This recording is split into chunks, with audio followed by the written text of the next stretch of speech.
What is going on, everyone? My name is Boit. We're back with some news about Immortal Pillars. It's coming out in about a week, so we've got about 7 days to wait. The wait is been very excruciating, but I'm very excited. The Age of Mythology team's been putting out some content or some previews of things to expect with Immortal Pillars over the past week or two, couple of weeks. So I just wanted to show you guys what is going on. There's a really cool blog post. So I'll give you my thoughts on this stuff. And yeah, let's just check it out. So this first one here is one of the god powers. This is incredibly loud. Let me turn this down. So 2 god powers here. This is kind of looking like a huge wall you can break down if you attack it. There's a big fat fireball thing going on. Not exactly sure. It kind of looks like it's a Mythic Age god power. Generally these sorts of effects are Mythic Age god powers, the big ones which do a lot of damage. The units, I mean, when you take a look at it, the units aren't really dying. I mean, they're stuck. They're not really dying. They're dying slowly in the fire. So I don't know. It might be a heroic Age god power. You never know. And you get these cool crossbowmen. I think these are the Choco News. And yeah, so pretty cool first god power there. That wall that's happening in that gives me a lot of ideas for creative gameplay. What do you guys think? Let's move on to the next one. As you can see, right, let me make this quiet as well. As you can see here, this is the Great Flood. The tsunami is back. But I mean, if you take a look at exactly how it works, it breaks the walls. I don't know how damaged they were at the start there, though. If you take a look, they look fairly healthy. So it looks like it kills off walls instantly, or kills off the building where it starts instantly, and then the damage after isn't that much. I mean, it's going to kill off the houses and things like that, similar to like Earthquake does. Buildings at the back here taking a bit of damage. So overall, it's going to be a big area of effect damage. This has to be a Mythic Age god power as well, right? But unit-wise, most of these things are surviving. They're all kind of living with about half HP. So not a crazy overpowered effect, it looks like. A bunch of other units in here that we've seen. I'll show you there's like more stuff after this, I guess, in a blog post.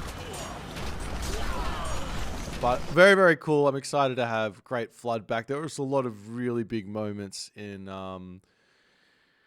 Tale of the Dragon on Extended Edition with this god power, so I'm hoping to see some more stuff. I keep on doing this. Sorry about that. Okay, so this one here is... It kind of reminds me a little bit of Uproot from Tale of the Dragon. So I think it affects an area.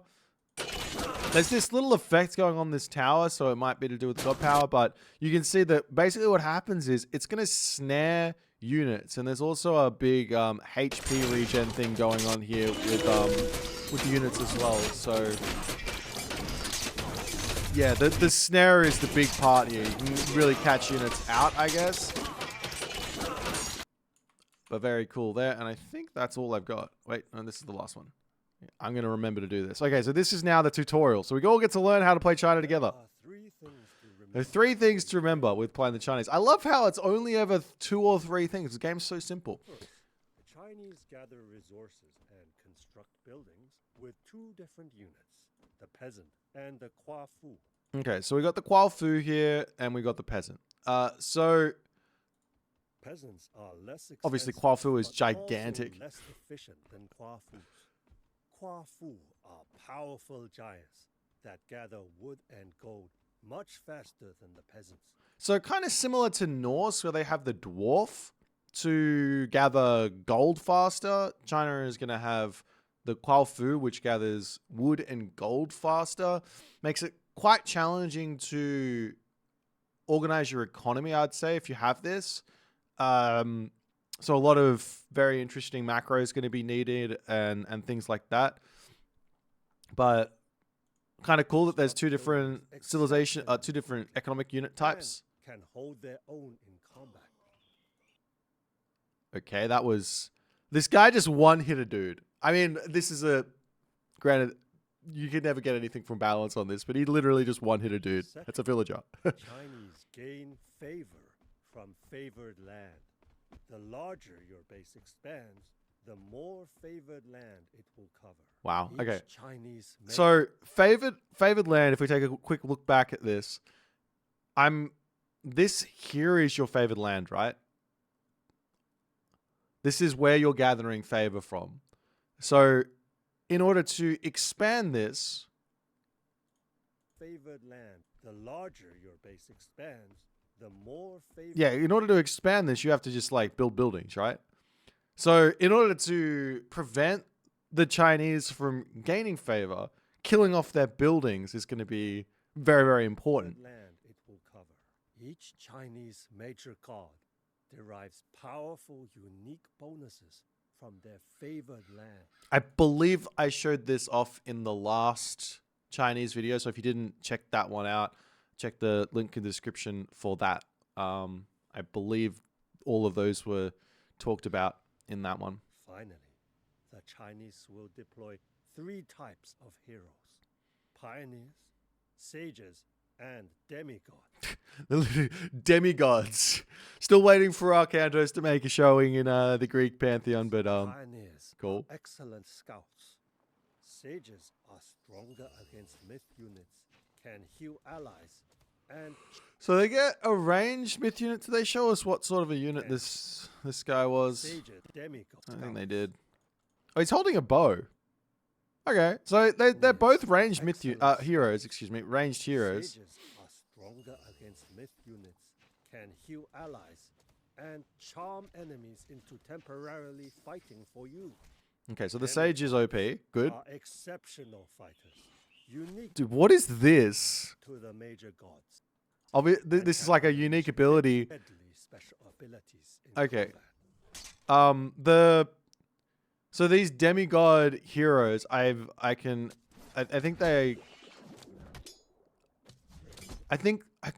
that Fuji gets access to his early, but the others don't, or something. It's like a unique god bonus or something.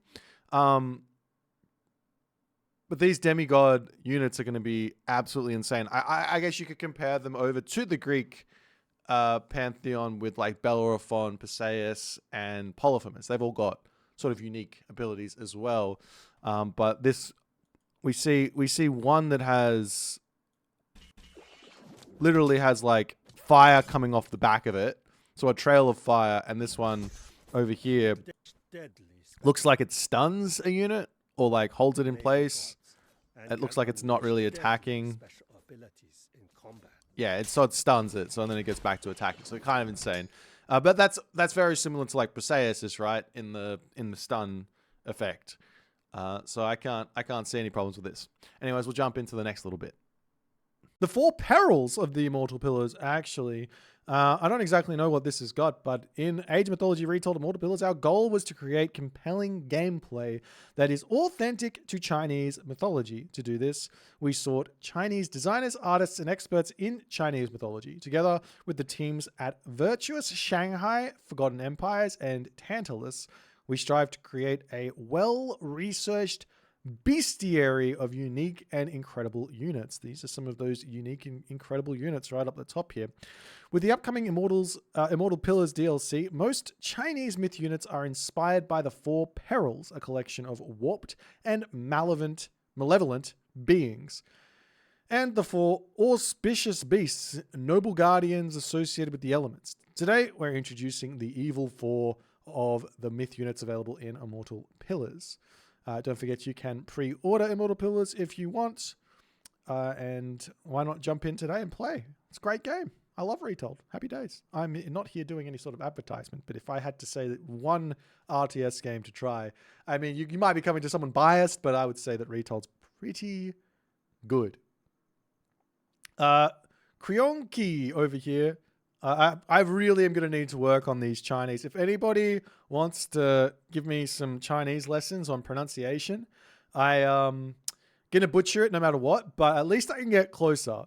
So this thing here, and then we've also got, we got 2 little photos looking like a little bit of a lion with some wings and a horn as well. Love that. Okay. Maybe it's Kyonki. Kyonki. I don't know. We're going to call it the lion. The flying lion. Maybe it's going to fly. It's got wings. It is the first of the 4 perils available in the classical age to the followers of How To. How To. It's a tiger. Okay, come on, guys. Tiger, lion. Apologies. In designing the myth units of Immortal Pillars, we wanted them to be authentic to mythology, foster unique gameplay, and be cool. Zavi Becker, there's hope of a huge comeback for the game. I was enjoying doing casting in Spanish and thought that this game had a huge opportunity to have a similar scene like AoE 2. I hope so. I'm hoping that Immortal Pillars is going to cause some really nice activity for Retold. I'm really excited for it. So I hope everyone gives it a go, a well-meaned go, and understands that the game that they are playing is not their favorite game. If they come from, say, age 2 or age 4, but just an alternative to play and have some fun with, and potentially also take the spot for them as their favorite game. You know, you don't have to, everyone just give it a go. It's all fun. Okay, so the Kyonki is a 260 kilogram massive muscle, teeth, and claws. And in its upgraded form, it even has a horn and saber teeth half a meter long! Exclamation mark. Make that. In Chinese mythology, the Kyonki understands human language and has a warped sense of justice. Wow. It enjoys arbitrating human disputes by devouring the righteous party and rewarding the wicked. In Chinese, Kyonki translates to distressingly strange or thoroughly odd, and we agree. The mythology sounds incredible, but what could we do with this unit in game? In Immortal Pillars, the Kyonki is a formidable unit with a fast attack tempered by slow movement speed on the ground. What the Kyonki lacks in mobility on 4 legs, it makes up for in the air, capable of flight to overcome obstacles.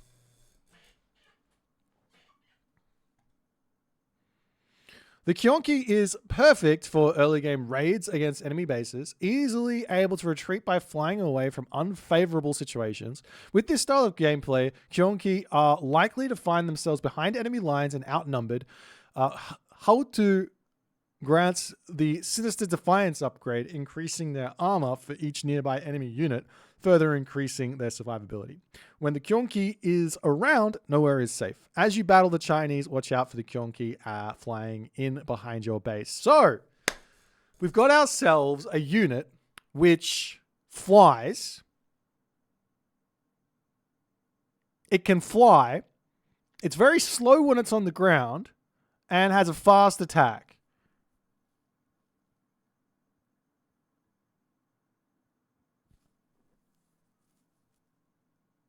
This thing sounds absolutely busted.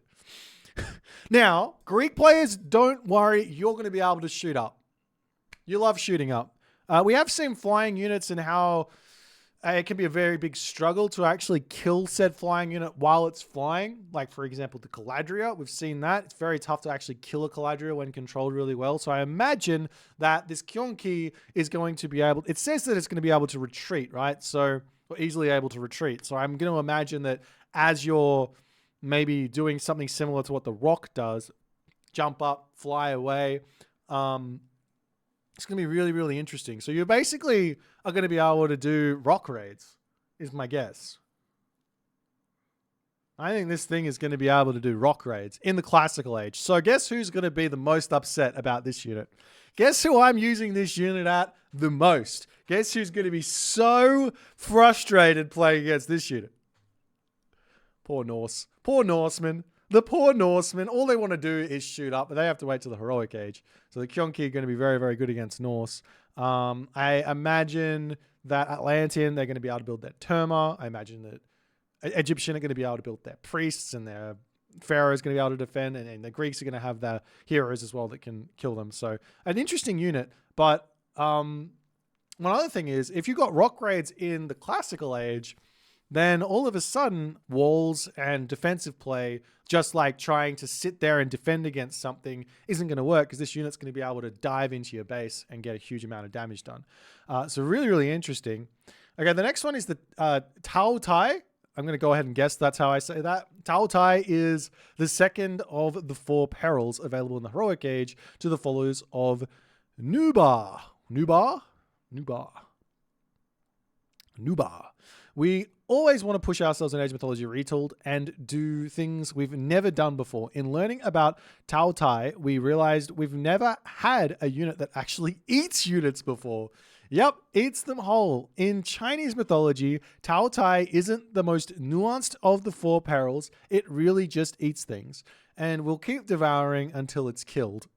In Immortal Pillars, we wanted Tao Tai to do a bit more than eat, also showing off its past meals, like the Greek Hydra that gains heads as it fights. The Tao Tai grows larger as it devours, eventually reaching absurd sizes. This size increase comes with an even greater attack statistic.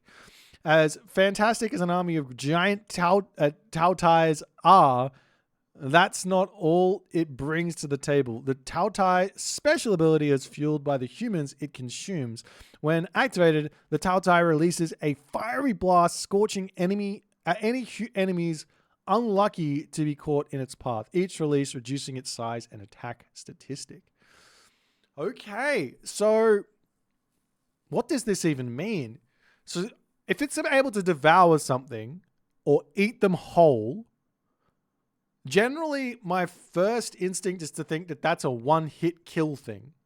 So I'm not sure about this, but it sounds as if we've got a one-hit kill in the classical age. Is this the classical age? It doesn't say, no. The classical age is in the other one. I don't know where this is. This might be later in the game. Oh, it's heroic age. There it is. Okay. So at heroic age, you get a one-hit kill. That's not, is that seen anywhere? They didn't remove the one hits from Retold. The Medusa one hits units, the human units, the what's his name? Perseus one hits units. So this could be another unit that one hits just human units. So it's not a really big deal. It's not like big value for killing off a human unit. Normally the problem was that you'd work to get this really big unit like the Colossus, and then a mummy would come and one hit it, and you'd be like, well, why is my big unit with all my resources just gone? I spent so much on that, it's just gone. So it's going to be an interesting one. It's going to get much stronger as it goes on. It's going to get bigger, cooler, fatter, maybe. And it also has a huge fire breath. I love fire breath. Nothing's better than a big fire breath. Okay, so now we got the Tao Wu. Tao Wu is the third of the 4 perils available in the heroic age to the followers of Gao Mang. In Chinese mythology, Tao Wu is described as having a human-like face, being covered in dog fur, and having a long tail. It is famous for its stubbornness and pride bordering on reckless obstinance. Compared to a peril who eats the righteous and another who eats everything, Tao Wu really doesn't sound that bad. In Immortal Pillars, Tao Wu is sturdy, slow-moving unit, strong against buildings. It is the Chinese answer to the Egyptian scarab or the Atlantean behemoth, but with a twist. Tao Wu's charge special ability increases its speed for a short time, knocking enemy units out of its path. This makes Tao Wu perfect for clearing the way into an enemy base. Okay, so it's effectively a siege myth unit.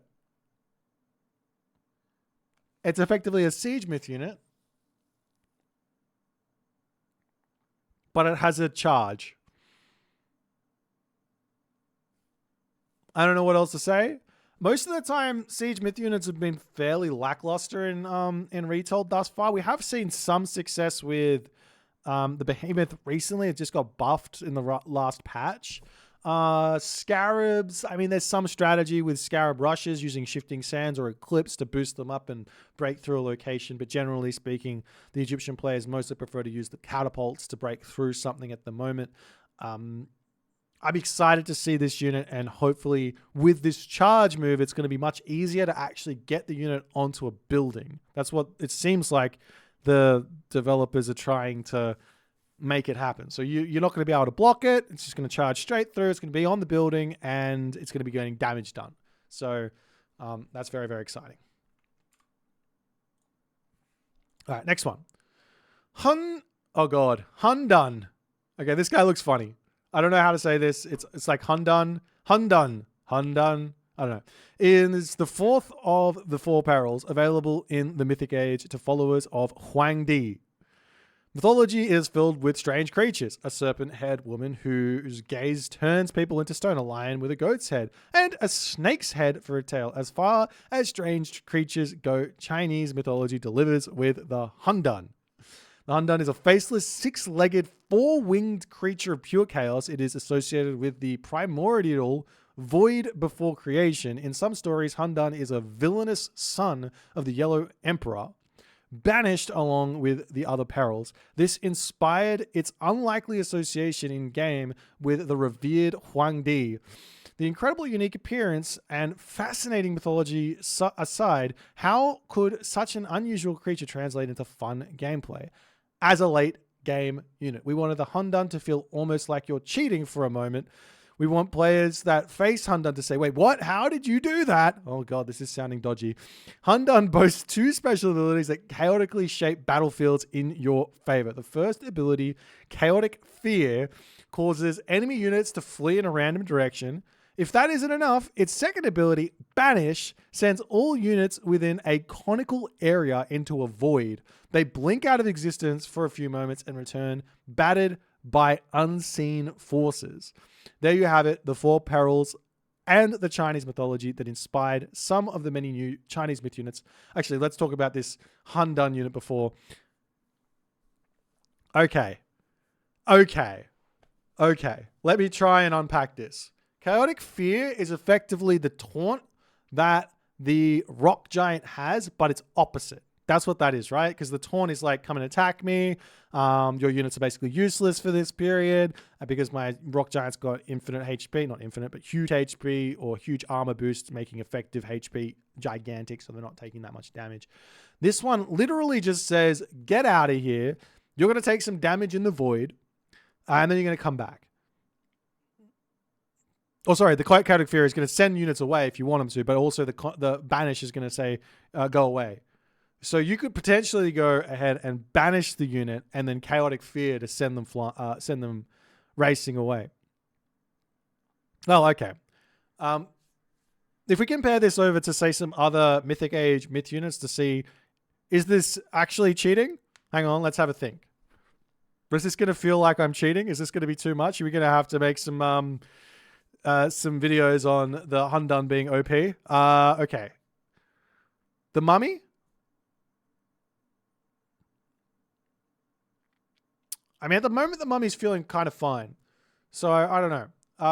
Chimera with the burning of the under the feet. That's kind of that mass damage in the late game. You can kill a lot of units with the Chimera. I wouldn't be surprised if this is sort of a similar amount of damage to that. Compare it to the Colossus. Well, the Colossus is just a big fat unit that isn't supposed to die. What else is there? The Mummy, not the Mummy, the Medusa. Sort of turning units to stone is kind of this, but only doing it on 1.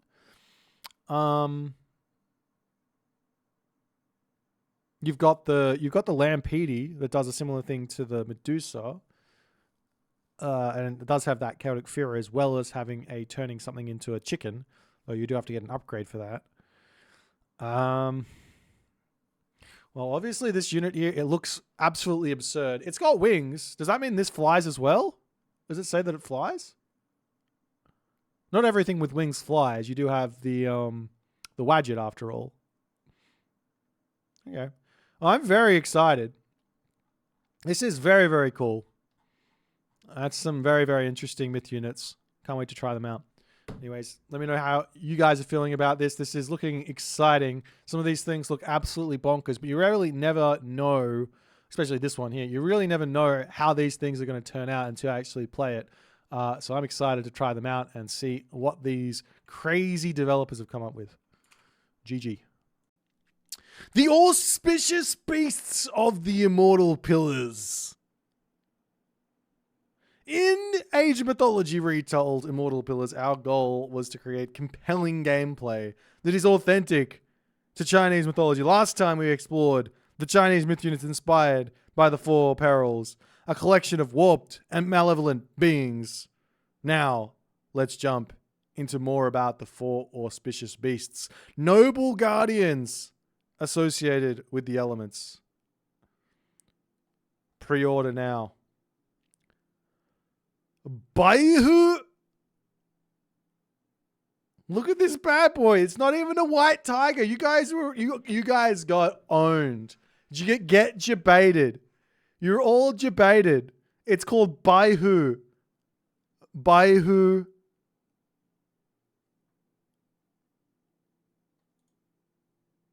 It's not even a white tiger. Ha. Completely different. Completely different.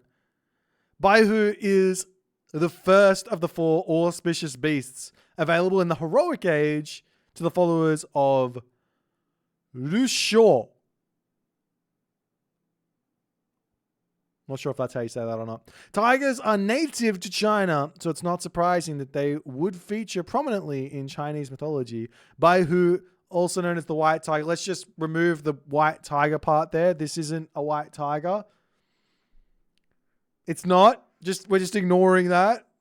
It's the second tiger-inspired white myth unit in Immortal Pillars. While the Qionqi is a flying tiger, Baihu appears more conventional, but has his own unique aspects. In Chinese mythology, Baihu is associated with the direction of the west, the color white, metal, and autumn. He symbolizes loyalty and righteousness and oversees honorable battles. In legends, Baihu appears as a bringer of justice, punishing evil and promoting goodness and order.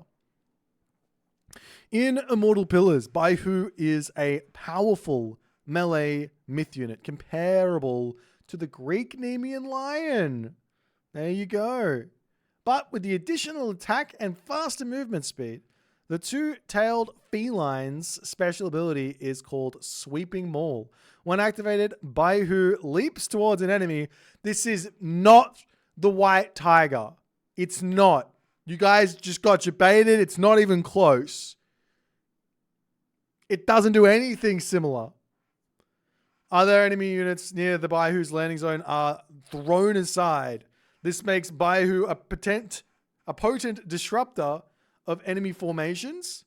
It is wise to open an attack with one or more Baihu, then follow up with Luxiao's potent human units reinforced with divine judgment and gilded shields. Ooh, two technologies benefit Luxiao's infantry.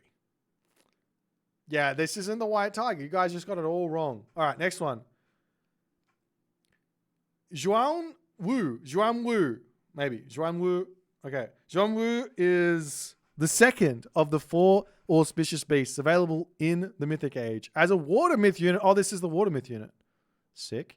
As a water myth unit, it's in the Mythic Age. It is available to all Chinese gods.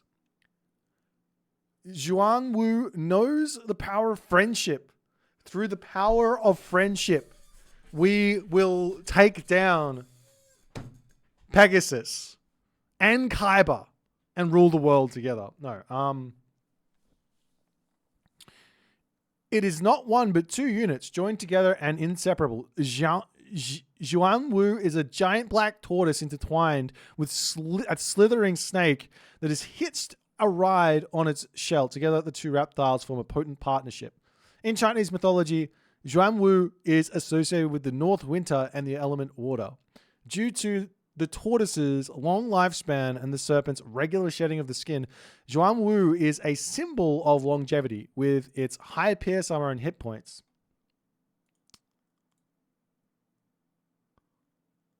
Zhuan Wu will be one of the longest living units in Immortal Pillars. As well as being two inseparable reptiles, Zhuan Wu is unique in another way. It is an amphibious unit capable of crossing both land and water. Oh god. it's completely different to Tail of the Dragon. This is not even, there's nothing comparable.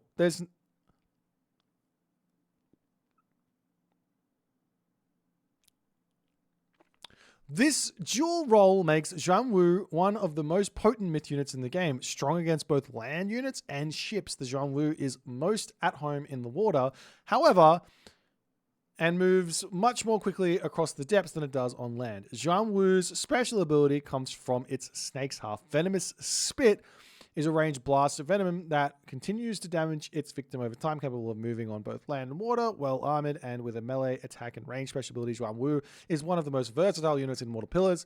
If only every unit were two powerful units joined together. Imagine a Minotaur who rides a Pegasus, or an Anubite jumping off the backs of scarabs. One can dream.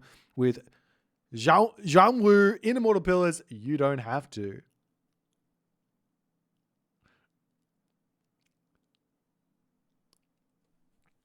So, obviously, I will be building a dock with my Chinese civilization, with my Chinese gods, and I will be enjoying this water myth unit and land myth unit on maps such as Savannah, Marsh, Watering Hole, Blue Lagoon, and any other map that might happen to have a little puddle of water. I get an extra myth unit.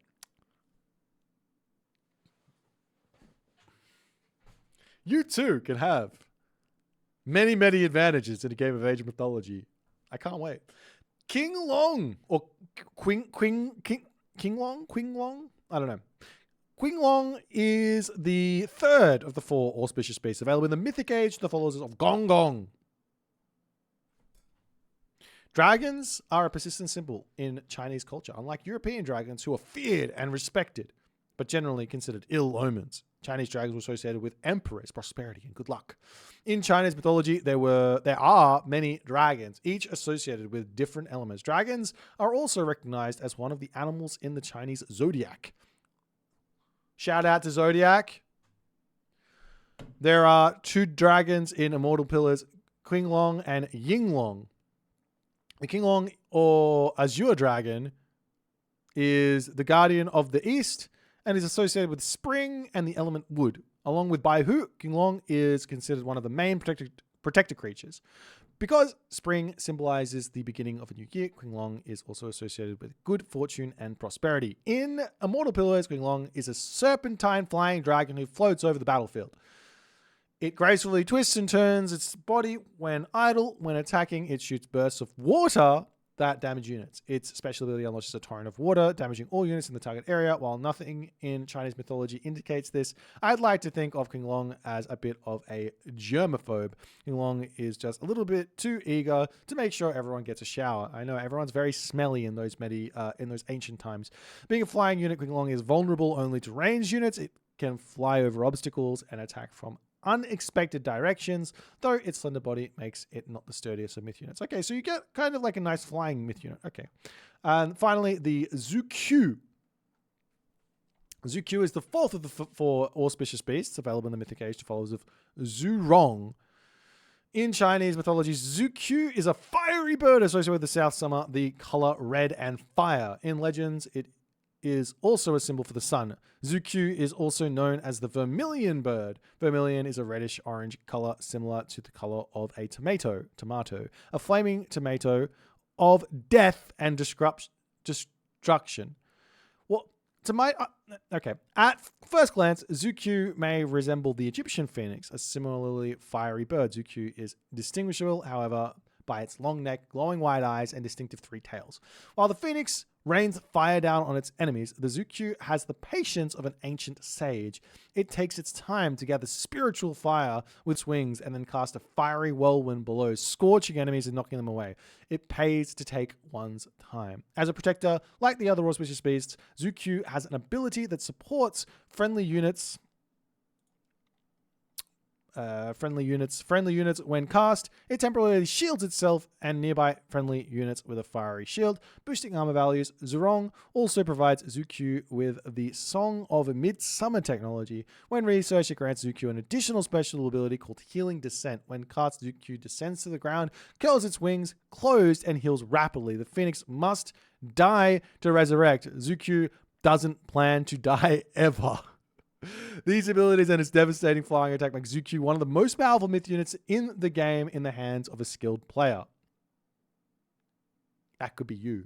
You could be that skilled player. There are many other myth units introduced in Immortal Pillars inspired by Chinese mythology. If you haven't already seen our breakdown of the 4 pillars, be sure to check it out here, the 4 perils of the Immortal Pillars. You can try out Baihu, Jianwu, Qinglong, Zukyu, or each of the 4 perils in Age of Mythology Retold. Immortal Pillars available March 4th. Pre-order now.